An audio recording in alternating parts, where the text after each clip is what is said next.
بسم الله الرحمن الرحيم. يا أيها الذين آمنوا كتب عليكم الصيام كما كتب على الذين من قبلكم لعلكم تتقون أياما معدودات فمن كان منكم مريضا أو على سفر فعدة من أيام أخر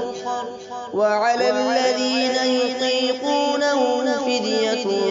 طعام مسكين فمن تطوع خيرا فهو خير له وأن تصوموا خير لكم إن كنتم تعلمون.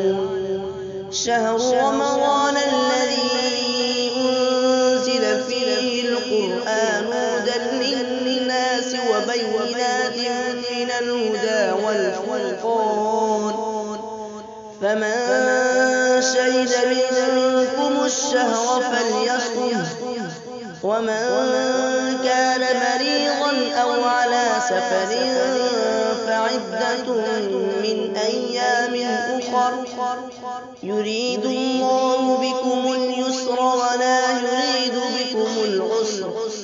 ولتكملوا العدة ولتكبروا الله على ما هداكم ولعلكم تشكرون. وإذا سألك عبادي عني فإني قريب أجيب دعوة الداع إذا دعاني فليستجيبوا لي وليؤمنوا بي لعلهم